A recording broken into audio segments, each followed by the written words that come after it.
Hi everyone. तो अब हम देखने जा रहे हैं taxability of sweat equity share.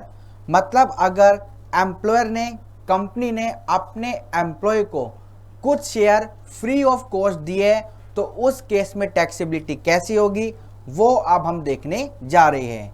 एक छोटा टॉपिक है तो आइए इसको भी कंप्लीट करते हैं। हेडिंग डालते हैं टैक्सेबिलिटी ऑफ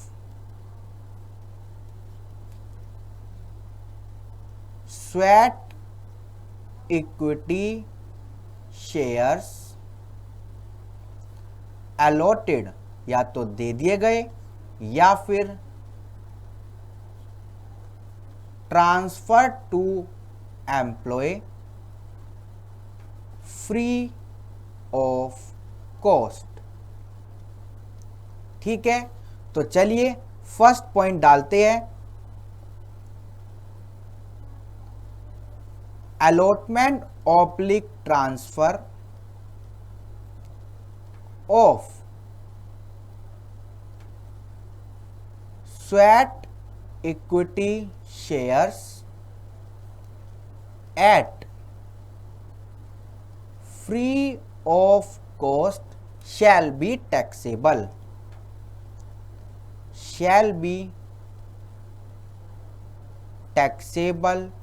for एम्प्लॉय। ठीक है, तो पहला पॉइंट हमने क्या डाला, allotment oblique transfer of sweat equity share at free of cost shall be taxable for employ. दूसरा पॉइंट डालते हैं such allotment oblique transfer must be takes place on or after 1st April 2009। जो ये employ को आपने share दिए sweat equity share, वो कब दिए होने चाहिए, 1 अप्रैल 2009 या फिर उससे बाद में। थर्ड पॉइंट निकालते हैं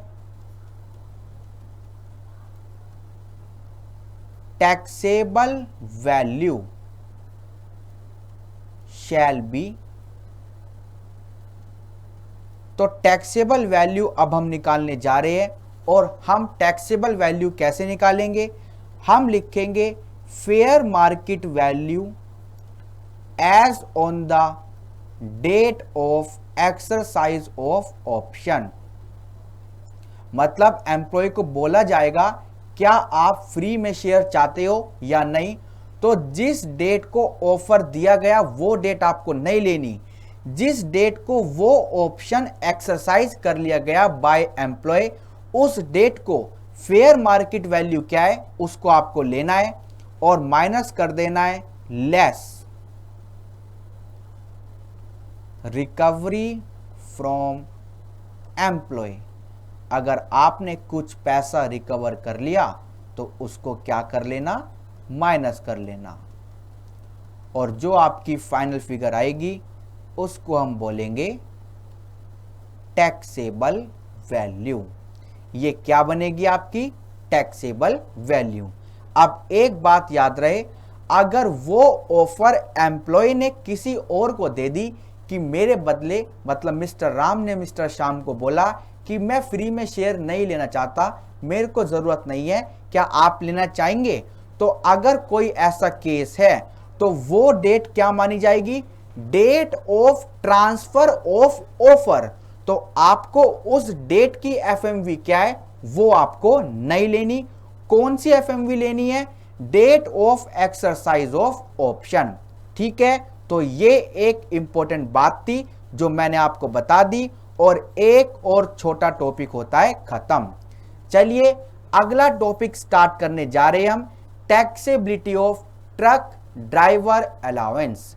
मतलब ट्रक ड्राइवर को ड्यूरिंग हिज ड्यूटी अगर कुछ पैसा मिलता है, कुछ पर्सनल एक्सपेंडिचर को मीट करने के लिए, कुछ खाने पीने के लिए, कुछ घूमने के लिए, रिफ्रेशमेंट के लिए अगर कुछ पैसा मिलता है ड्यूरिंग ट्रक ड्राइवर डिलीवरी, तो उसकी टैक्सेबिलिटी क्या होती है वो हम देखने जा रहे हैं। Taxability of trucks driver allowance. तो ये क्यों मिलता है, आइए लिखते हैं। During duty to meet personal expense. ठीक है, तो इस केस में क्या होगा,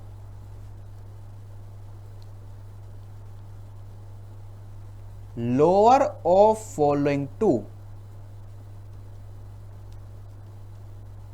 शैल बी एग्जम्प्ट। तो दो अमाउंट हम लिखने जा रहे हैं, इनमें से जो भी लोअर होगा उसकी छूट आपको मिल जाएगी। पहला 70% ऑफ अलाउंस, यानी आप फ्लैट 70% की छूट ले सकते हो, और ₹10,000 per month which ever is lower.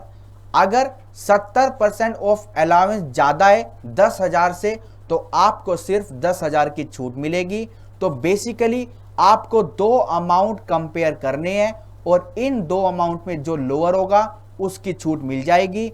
तो टैक्सेबल कैसे आएगा, जो भी आपको एक्चुअल अमाउंट मिला है, एक्चुअल अमाउंट रिसीव्ड, उसमें से माइनस कर देंगे हम एग्जम्प्टेड पोर्शन, तो टैक्सेबल पोर्शन आ जाएगा। तो ये था आपका ट्रक ड्राइवर अलाउंस। इसमें एक नोट है important, that is daily allowance. Daily allowance shall be fully taxable. जो डेली अलाउंस मिलता है वो फुल्ली टैक्सेबल होता है, इसका कोई भी रिलेशन नहीं है ट्रक ड्राइवर अलाउंस से। ठीक है, तो चलिए ट्रक ड्राइवर अलाउंस होता है खत्म। एक और टॉपिक स्टार्ट करते हैं, वो भी छोटा है, that is transport allowance.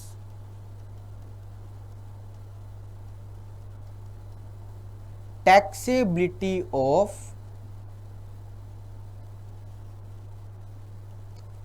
Transport allowance. मतलब ट्रांसपोर्ट अलाउंस मतलब आपको घर से ऑफिस और ऑफिस से घर जाने के लिए कुछ पैसे मिलते हैं, फैसिलिटी मिलती है, वो अलग चीज है। यानी बस मिल गई, गाड़ी मिल गई, वो अलग चीज है। आपके खाते में अगर पैसा आता है घर से ऑफिस और ऑफिस से घर जाने का, तो वो क्या होगा, उस केस में टैक्स ट्रीटमेंट क्या होगा वो हम लिखने जा रहे हैं। एक बार लिखते हैं कि ये अलाउंस क्या है, for meeting expenditure from residence to office. तो जो आपको पैसा मिल रहा है ऑफिस से घर और घर से ऑफिस जाने के लिए, उस केस में हम दो केस बनाएंगे। Case number first, case number first क्या है, फॉर ब्लाइंड, डीफ एंड डम, या फिर ऑर्थोपेडिकली हैंडीकैप पर्सन। अगर आप किसी ऐसे व्यक्ति को ट्रांसपोर्ट अलाउंस दे रहे हो जो ब्लाइंड है, डीफ है या फिर हैंडीकैप है, तो इस केस में क्या होगा, लोअर ऑफ फॉलोइंग टू